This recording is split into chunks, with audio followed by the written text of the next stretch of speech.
Fascist Awami দোসরার লয়েরে Anwara উপজেলা ক্রীড়া সংস্থা গঠনের অভিযোগে সদ্য গঠিত এঠক কমিটি স্থগিত চাইরে জেলা প্রশাসকের কাছে আবেদন করছে মুফাসসেল হোসেন জুয়েল নামের এক শিক্ষার্থী। তবে জুয়েল ওই কমিটি নাকি ছাত্র প্রতিনিধি পদের প্রার্থী আছে বলে জানা গেছে। জানুয়ারির 9 তারিখ বৃহস্পতিবার দুপুরে চট্টগ্রাম জেলা প্রশাসকের কাছে এই আবেদন করছে জুয়েল। কমিটি স্থগিত চাইরে আবেদনকারী শিক্ষার্থী মুফাসসেল হোসেন জুয়েল মুঠোফোনে C+রে হই মানে আওয়ামী লীগের পুনরাবৃত্তি মানে নতুন কমিটি করছে। ওরা যারা আওয়ামী লীগ করতো ওরা আওয়ামী লীগের মানে আগের কমিটি ছিল, এখন বর্তমান কমিটিতে ওরা আছে। আমি বুঝতেছি ওরা আওয়ামী লীগ করতো, ওরা এখন কমিটি আছে। সম্মানিত ইটান শহরের সম্মানিত আনোয়ার সম্মানিত ব্যক্তি যিনি বলতেছে উনি রাজাঘাটের ছেলে। বিষয় নিয়ে আমি অভিযোগটা দিচ্ছি বারবার ওকে সকালবেলা। যারা যোগ্য তারা কমিটি, এই জন্য আমি এই আবেদনটা।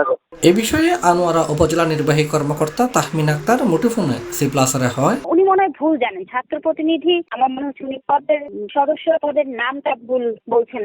আমি তো দেখিনি, তবে আমরা যে ছাত্র প্রতিনিধি দিয়েছি সে হচ্ছে ছাত্র, রানিং ছাত্র। হ্যাঁ, আমি অনুমোদন দিয়েছি। অভিযোগ তো আমি এখনো দেখিনি, তবে তার অভিযোগ সে করেছে। আমার কাছে এরকম কোনো ইনফরমেশন নেই আপনি যেরকম বলছেন।